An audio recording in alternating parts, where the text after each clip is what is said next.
What if the biggest obstacle in your life isn't your environment? What if it's the moment you decide that everything is someone else's fault? Think about it. When something goes wrong, what's your first reaction? Do you look outward or inward? Do you ask who did this, or do you ask what you could have done differently? Most people look outward. It's automatic. The brain is wired to protect itself, and the fastest way to protect yourself is to point elsewhere. It's not my fault. It's the economy, the boss, the team, the system, the timing, the luck. And in that moment, something happens. You give away your power. Because here's the truth. When you blame, you're saying that the outcome wasn't in your control. And if it wasn't in your control, you can't change it. You're stuck waiting for the world to fix itself. But when you take ownership, something shifts. You're saying that even if things went wrong, even if circumstances were against you, you still have power. The power to respond. The power to learn. The power to do better next time. In this session, you'll discover a mindset that changes how you lead, work, and live. A mindset that takes complete ownership of every outcome, good or bad. A mindset that transforms victims into leaders and followers into creators. If you value growth, leadership, and personal accountability, take a moment to like, share, and subscribe. This material is for people who refuse to let life happen to them and choose to make life happen through them. So take a breath with me. Let go of every excuse you've been carrying. And let's explore what it really means to take ownership of your life. This is the ownership mindset. Section 1, the blame trap. Let me tell you about two people I've worked with. The first, let's call him Mark. Mark was smart, capable, and ambitious. But whenever something went wrong, Mark had a list of reasons ready. The market was down. The client was unreasonable. The team didn't deliver. The timing was off. Mark genuinely believed he was a victim of circumstances. And because he believed that, he never changed. Year after year, the same problems. Year after year, the same frustrations.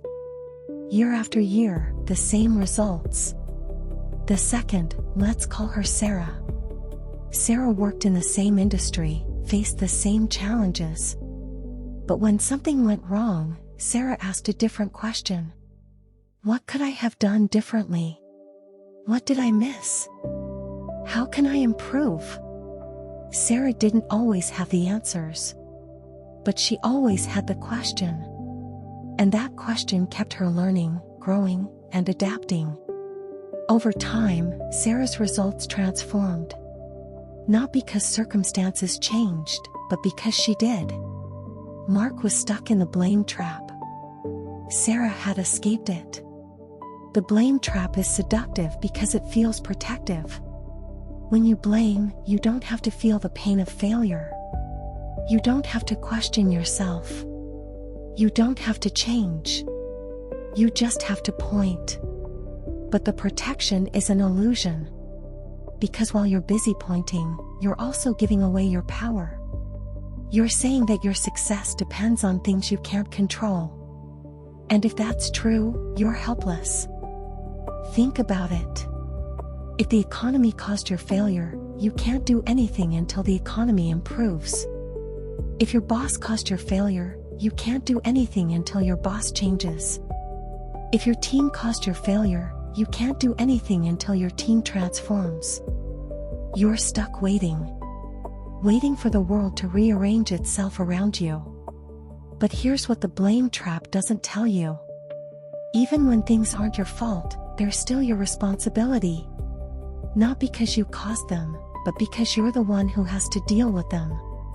The economy isn't your fault, but your response to it is your responsibility. Your boss's behavior isn't your fault, but how you navigate it is your responsibility.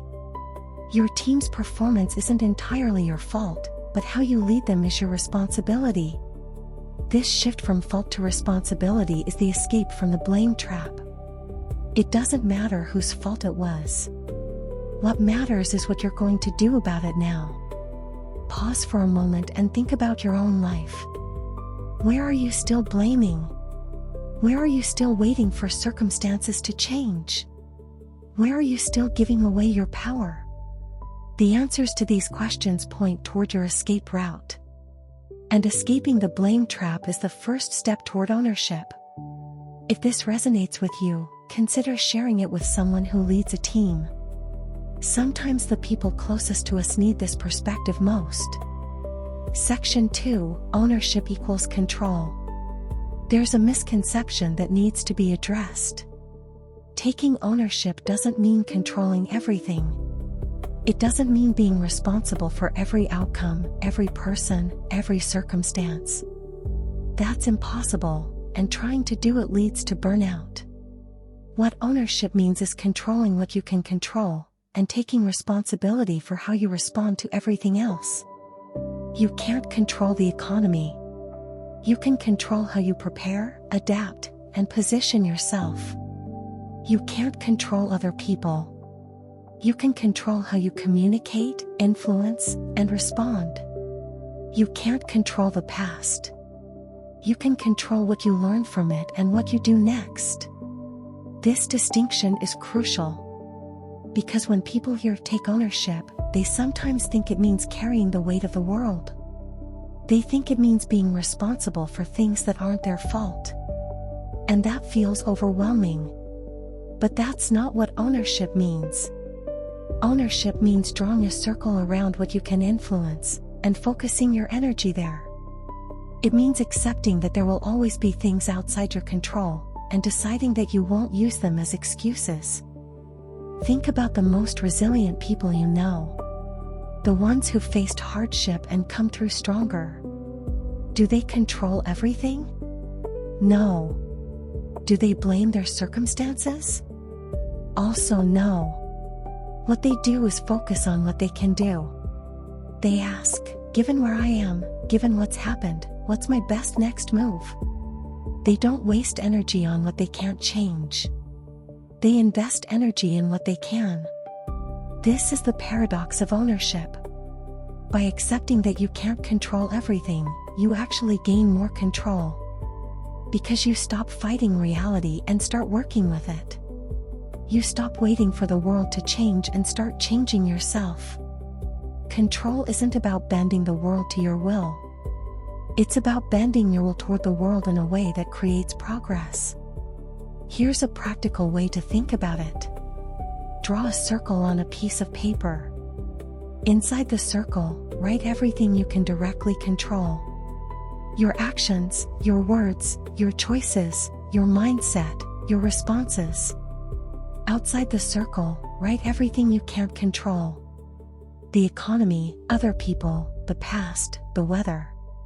Now ask yourself, where do you spend most of your mental energy? On things inside the circle or outside the circle? Most people spend their energy outside the circle. They worry about things they can't change, complain about things they can't control, and wait for things they can't influence. The ownership mindset spends energy inside the circle. It focuses on what can be done, what can be learned, what can be improved. This shift alone can transform your life. Not because your circumstances change overnight, but because your relationship to them changes. You stop being a victim of circumstance and start being a creator within circumstance. And that's where real power lives. If this perspective is landing for you, like this video, sometimes the simplest shifts create the biggest breakthroughs. Section 3: Leadership begins within. We often think of leadership as something external. A position, a title, a role. Something you're given or achieve. But real leadership doesn't start with a title. It starts within. Before you can lead others, you have to lead yourself. Before you can hold others accountable, you have to hold yourself accountable. Before you can expect discipline from your team, you have to demonstrate discipline in your own life. This is the foundation of the ownership mindset. Leadership isn't something you do to others. It's something you embody for yourself. Think about the leaders you admire most. Not the ones with the biggest titles, but the ones you genuinely respect. What makes them different? Chances are, it's not their authority. It's their character, their consistency, their willingness to take responsibility when things go wrong, their refusal to blame others, their commitment to doing what they say they'll do. These qualities have nothing to do with position. They have everything to do with person. When you lead yourself well, something interesting happens. People notice. Not because you tell them to, but because they see it. They see you showing up consistently. They see you owning your mistakes.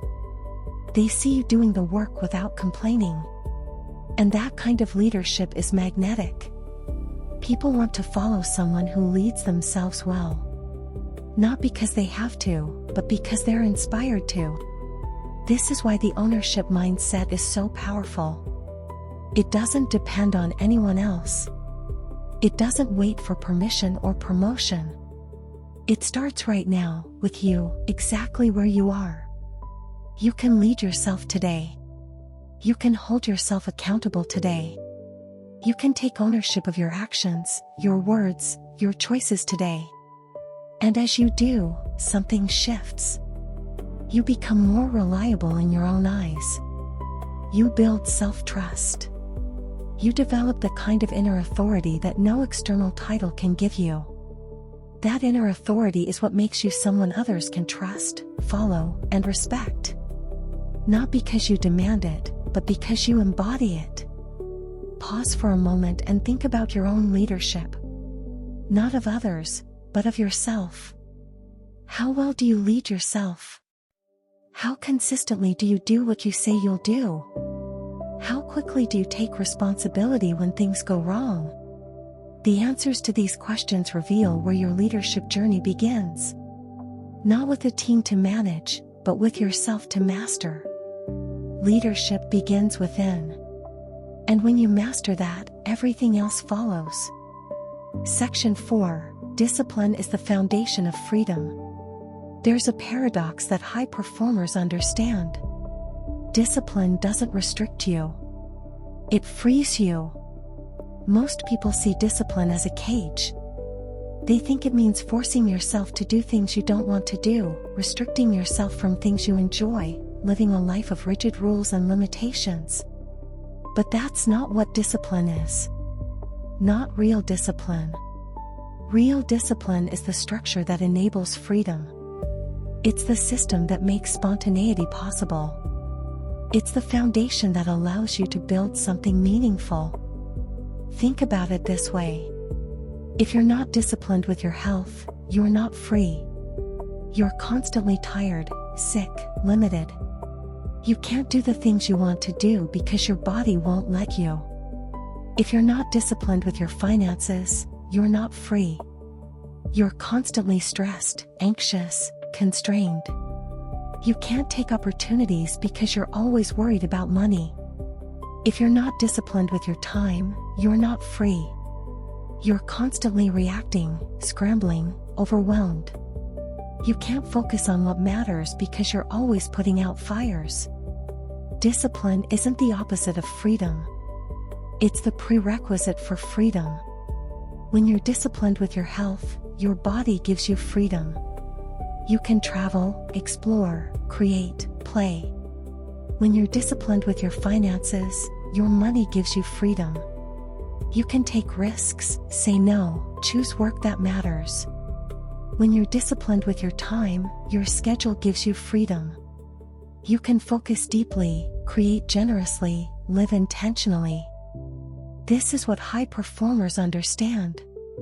They don't see discipline as a burden. They see it as an investment in their future freedom.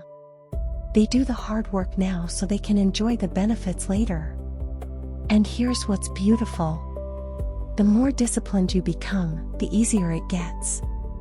Because discipline is like a muscle. The more you use it, the stronger it gets. The more you practice showing up, the more automatic showing up becomes. Start small. Choose one area of your life where discipline would create more freedom. Maybe it's waking up earlier. Maybe it's exercising 3 times a week. Maybe it's tracking your spending. Maybe it's protecting your focused work time. Start there. Be consistent. Build the muscle. And over time, you'll discover something profound. The structure you create doesn't imprison you. It liberates you. Because when you have discipline, you have choice. When you have structure, you have agency. When you have control over yourself, you have control over your life. Discipline is the foundation of freedom. And freedom is the reward of ownership. If this message is helping you rethink responsibility, subscribe for more insights on leadership and performance. Section 5, No excuses, only adjustments. High performers have a different relationship with failure than most people. When things go wrong, they don't make excuses. They make adjustments. This distinction is subtle but profound. Excuses look backward. They explain why something happened. They justify the gap between intention and outcome. They protect the ego but do nothing to change the future. Adjustments look forward. They ask what can be learned. They focus on what to do differently next time. They acknowledge the gap, but more importantly, they close it. Think about the difference in practice. A salesperson misses their target. The excuse, the market is slow. Nobody's buying. The competition is too strong. The adjustment, what could I have done differently? What approach might work better? What can I learn from this? A leader's project fails. The excuse, the team didn't execute. The timeline was unrealistic. The client kept changing requirements. The adjustment, how could I have set clearer expectations? What could I have done to support the team better? What will I do differently next time? Do you see the difference? Excuses explain why you couldn't succeed. Adjustments explore how you can succeed next time. Excuses keep you stuck in the past. Adjustments move you toward the future. Excuses protect your ego. Adjustments grow your capability. Excuses feel comfortable. Adjustments feel productive. The ownership mindset doesn't eliminate failure. Failure is inevitable. What it eliminates is the time wasted on excuses. When you stop explaining why things went wrong, you free up energy to figure out how to make them right. This doesn't mean ignoring reality. Sometimes the market really is slow. Sometimes the timeline really was unrealistic. Sometimes other people really did drop the ball. But even when those things are true, they're not useful. They don't help you move forward. They just help you feel better about being stuck. The ownership mindset asks a different question. Given the reality I'm facing, what's my best move now? Not why. Not whose fault. Not what should have happened. Just, what now? This question is powerful because it assumes agency. It assumes that no matter what happened, you still have the power to respond. It assumes that the future isn't determined by the past. It assumes that you can always learn, adapt, and improve. And that assumption becomes a self-fulfilling prophecy. When you believe you can adjust, you do. When you believe you can learn, you do. When you believe you can improve, you do. So here's a practice. The next time something goes wrong, catch yourself before you make an excuse. Pause. Take a breath. And ask, what can I learn from this? What will I do differently next time? What's my adjustment? The first few times, it will feel strange. Your brain will want to default to excuse mode. But with practice, the adjustment mindset becomes automatic. And when it does, you'll become someone who doesn't just survive failure, but grows from it. Someone who doesn't just explain problems, but solves them. Someone who doesn't make excuses, but makes progress. Pause and think about that. What would change in your life if you stopped making excuses and started making adjustments? The answer might be everything. Section 6, Ego is the enemy of growth. There's a force that works against everything we've discussed. It's ego. Ego is the voice that says you're right, even when you're wrong. It's the impulse to defend rather than learn. It's the need to be seen as perfect, even when perfection is impossible. Ego protects you in the short term. It keeps you from feeling the discomfort of being wrong, of not knowing, of needing help. But in the long term, ego is destructive. Because it blocks the very thing that drives growth, learning. Think about it. When you're in ego mode, feedback feels like attack. Someone offers a suggestion, and you hear criticism. Someone points out a blind spot, and you feel defensive. Someone shares a better way, and you feel threatened. In ego mode, you can't learn. Because learning requires admitting that you don't already know. It requires being open to new information, even when that information challenges your existing beliefs. It requires being willing to be wrong.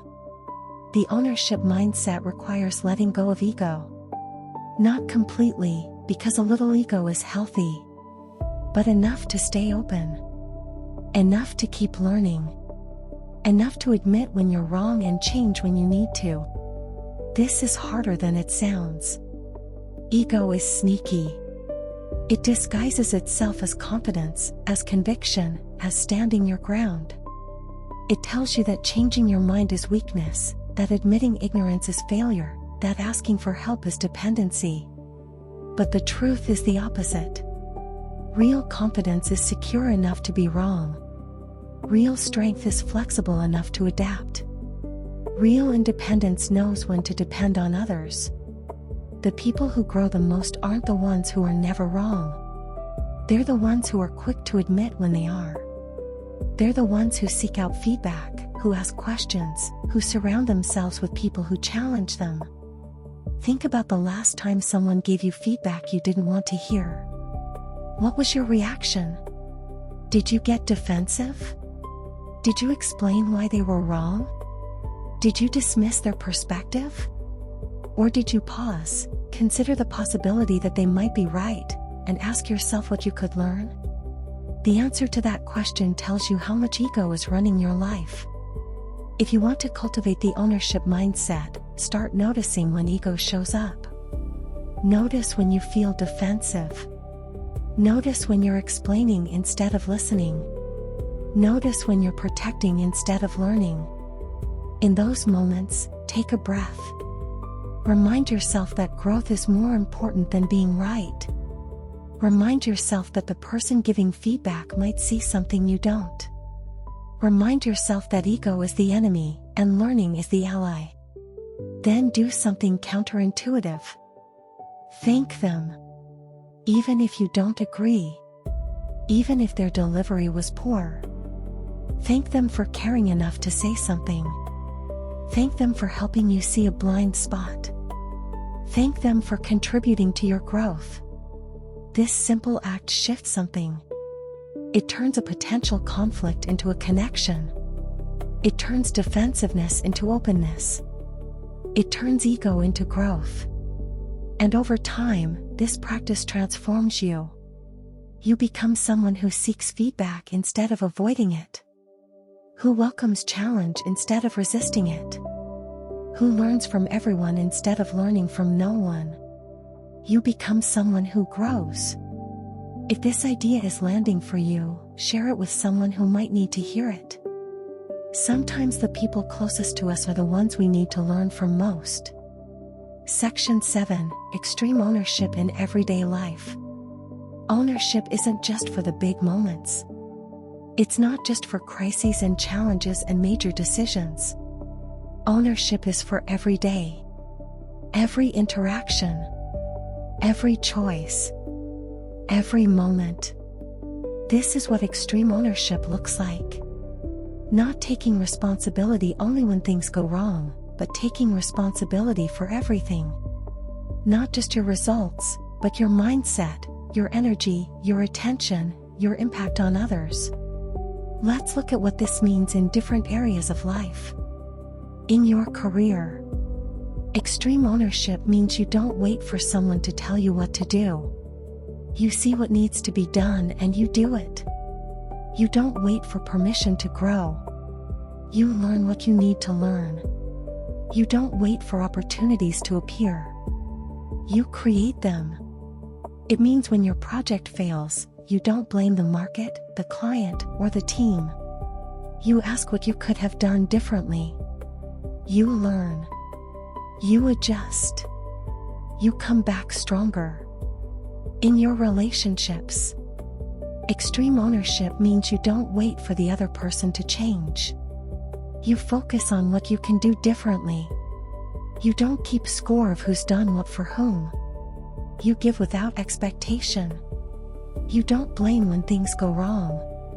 You ask how you can make them right.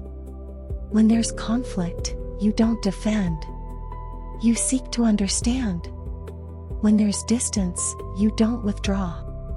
You reach out. When there's hurt, you don't retaliate. You heal. In your health, extreme ownership means you don't blame genetics, age, or circumstances. You take responsibility for what you put in your body, how you move, how you rest. You don't wait for motivation to strike. You build systems that work whether you feel like it or not. You don't make excuses about being too busy. You prioritize what matters. You don't wait for the perfect time to start. You start where you are, with what you have. In your personal growth, extreme ownership means you don't wait for someone to teach you. You learn. You don't wait for the right course, the right book, the right mentor. You start with what's available. You don't wait until you feel ready. You grow into readiness. You take responsibility for your mindset. You notice when you're thinking negatively, and you shift. You notice when you're making excuses, and you stop. You notice when you're avoiding something important, and you face it.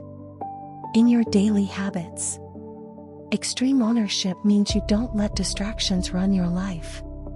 You decide where to put your attention. You don't let your phone control your morning. You control it. You don't let procrastination steal your time. You protect it. You take responsibility for your energy. You notice what drains you and what fuels you. You make adjustments. You take responsibility for your environment. You create spaces that support what you want to become. This might sound exhausting. It might sound like too much responsibility. But here's what's interesting. When you take responsibility for everything, you actually feel lighter. Because you're no longer waiting. You're no longer hoping. You're no longer blaming. You're just acting. Just adjusting. Just moving forward. And that forward movement, even when it's small, even when it's imperfect, creates momentum.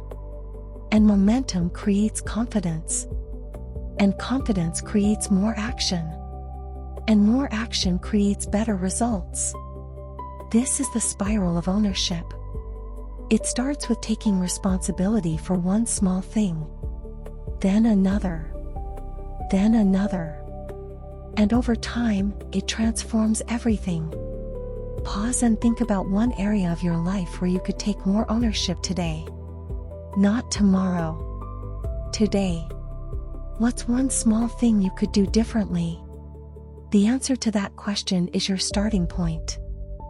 Section 8. Accountability builds trust.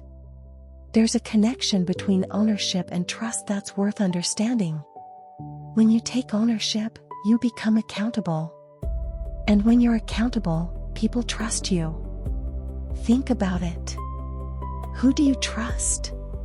The person who makes excuses when things go wrong?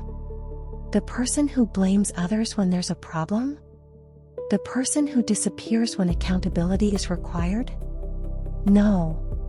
You trust the person who shows up, who owns their mistakes, who does what they say they'll do, who takes responsibility even when it's uncomfortable. Accountability is the foundation of trust. Not talent, not intelligence, not charm. Just simple, consistent accountability. When you say you'll do something and you do it, trust builds. When you make a mistake and you own it, trust builds. When things go wrong and you focus on solutions instead of blame, trust builds. This is true in every context. In teams, the most trusted members aren't necessarily the most skilled. They're the most reliable. The ones who deliver. The ones who communicate. The ones who take ownership. In relationships, the deepest trust isn't built on grand gestures. It's built on daily reliability. On showing up. On keeping small promises. On taking responsibility when things go wrong. In leadership, the most respected leaders aren't the ones with the most authority. They're the ones with the most accountability. The ones who don't pass the buck. The ones who stand in front when things go wrong and stand behind when things go right. This is why the ownership mindset is so powerful. It doesn't just make you more effective. It makes you more trustworthy. And trust is the currency of all relationships. When people trust you, they want to work with you. When people trust you, they want to help you. When people trust you, they want to see you succeed. And here's the beautiful thing. Trust isn't something you demand. It's something you earn.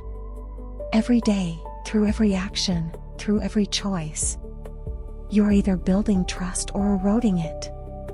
You're either becoming more reliable or less.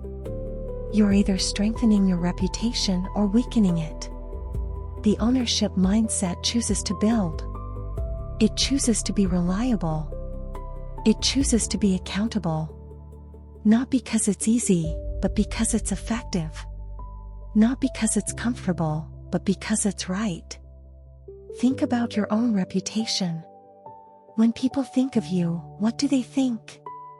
Do they think reliable or unpredictable? Accountable or avoidant? Trustworthy or questionable? The answers aren't determined by your intentions. They're determined by your actions. By whether you do what you say. By whether you own your mistakes. By whether you show up consistently. If you want to build trust, start with accountability. Start with the small things. Show up on time. Do what you promised. Own it when you don't. Communicate clearly. Be reliable. Over time, these small acts compound into a reputation. A reputation that opens doors, builds relationships, and creates opportunities that wouldn't exist otherwise. Because when people trust you, they want you to succeed. And when people want you to succeed, success comes more easily. This is the power of accountability. And it's available to anyone willing to take ownership. Section 9. Small actions create authority. Authority isn't something you're given. It's something you build. And you build it through small actions, repeated consistently over time. Think about how authority actually develops. It's not when you get a promotion. It's not when you get a title. It's not when you're announced as the leader. Authority develops in the moments in between. When you show up prepared. When you deliver on your commitments. When you handle problems calmly. when you communicate clearly, when you take responsibility when things go wrong. Each of these moments is small. Individually, they don't seem significant. But collectively, they create a pattern. A pattern that says, this person is reliable. This person is capable. This person can be trusted. And that pattern becomes your authority. This is good news, because it means authority isn't reserved for a select few.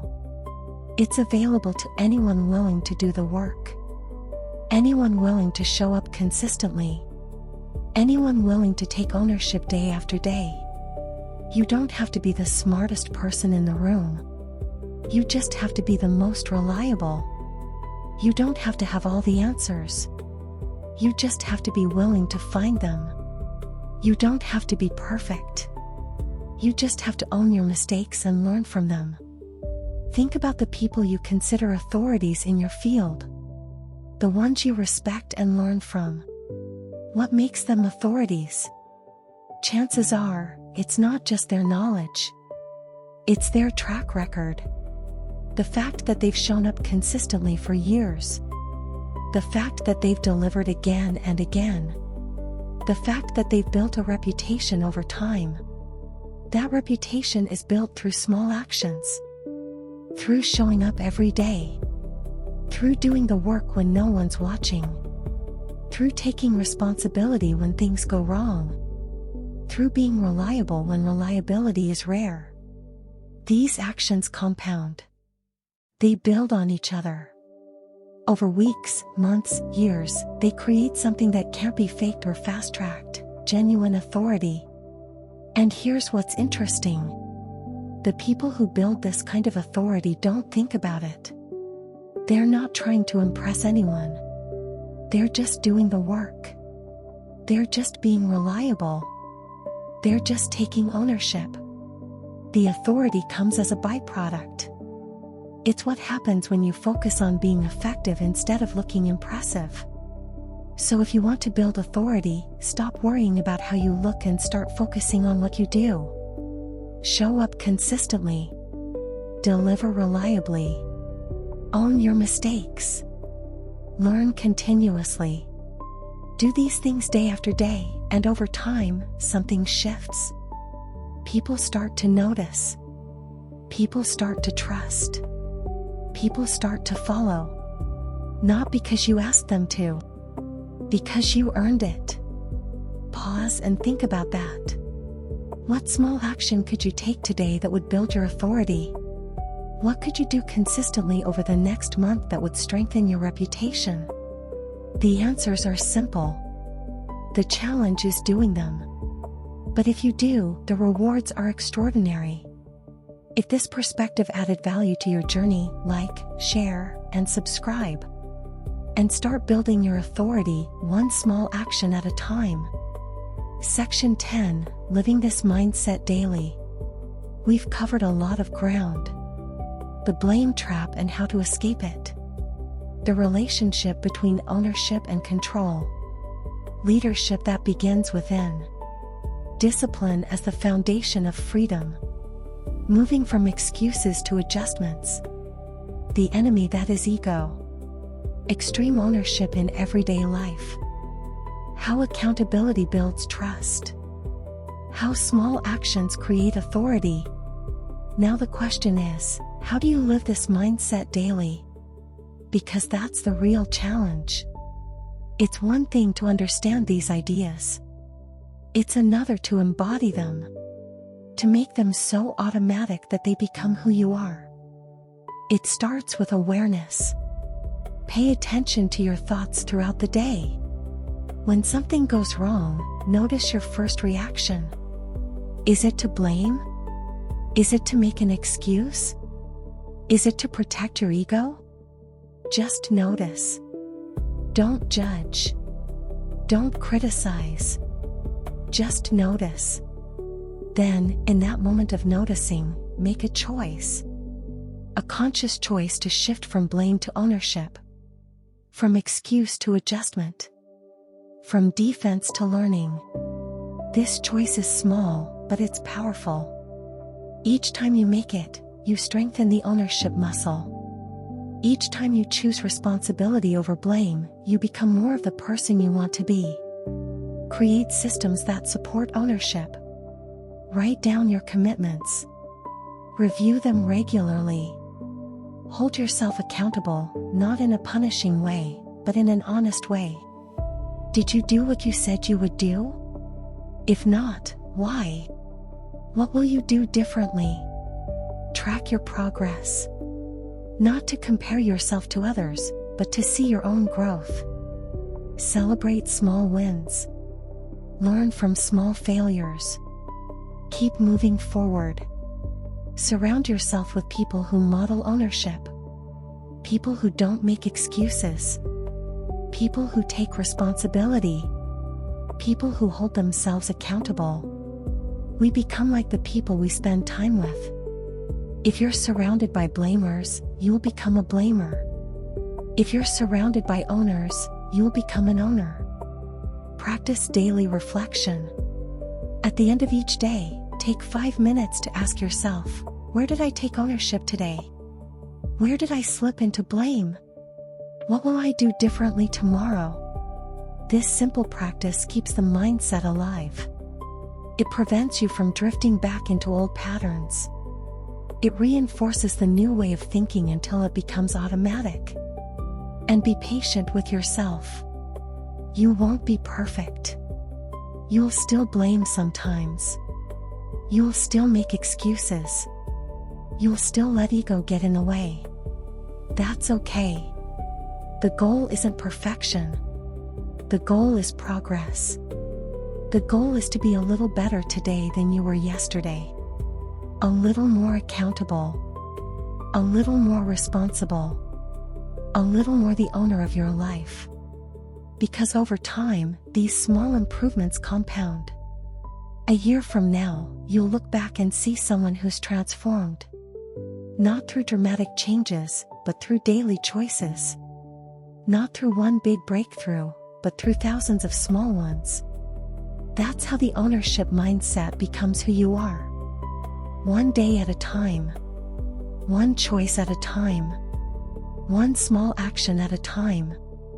And when it does, everything changes. You stop being a victim of circumstance and start being a creator of life. You stop waiting for things to happen and start making them happen. You stop blaming and start building. You become the owner of your life. The moment you stop blaming is the moment you take back control. Not control over everything. That's impossible.